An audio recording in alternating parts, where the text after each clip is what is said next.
Личният бранд е 95% психология и само 5% маркетинг. Много хора мислят, че личният бранд е просто маркетинг, да имаш хубави снимки, готин уебсайт и силно присъствие в социалните мрежи. Но това е само 5% от цялата картина. Истинската сила на личния бранд идва от социалната психология, как хората ни възприемат, нашите действия и нашите съобщения. Важното е да бъдете автентични, фокусирани и последователни. Сигурна съм, че сте го чували, но това е толкова трудно. Затова трябва да изминем един предварителен път и да си изясним някои неща. Първо, какво искам да постигна?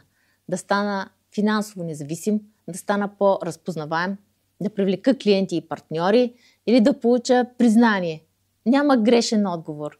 Важното е да бъдеш честен със себе си. Нуждата от признание е абсолютно човешка и естествена. Ако нямаш тази нужда, можеш да загубиш мотивация. Ако не знаеш на къде си тръгнал, няма как да стигнеш. Второ, определи как искаш да го постигнеш. Всеки има своята зона на гения, комбинация от опит, умения и знания. И тук също е важно да направиш дълбока саморефлексия и да определиш какво наистина си добър. Какво правиш с лекота, но другите го намират за трудно. Какво те отличава от конкуренцията? Какви ценности и принципи следваш? Наистина ценностите ти. Трето, последователност. Защо е толкова трудна и ключова?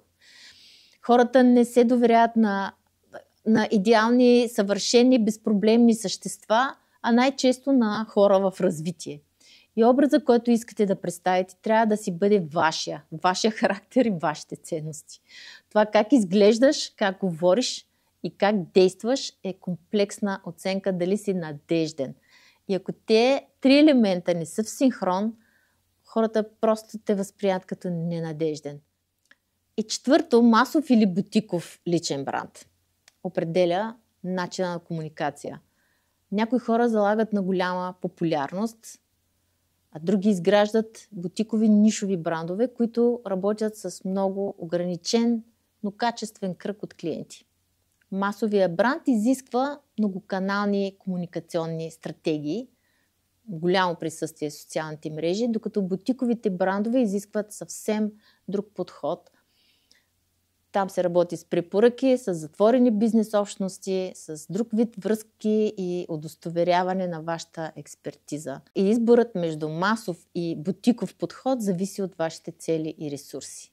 В обобщение, определи какво искаш да постигнеш, открий силните си страни, избери правилния начин на комуникация и се развивай. Начина, по който хората те виждат, чуват и запомнят, това е личния бранд. С какво мога да бъда полезна аз? Повече от 10 години снимам хора в моето студио и помагам на бизнеси. Имам умението да ви покажа в светлината, в която искате да бъдете видени. Професионални, истински, нормални хора.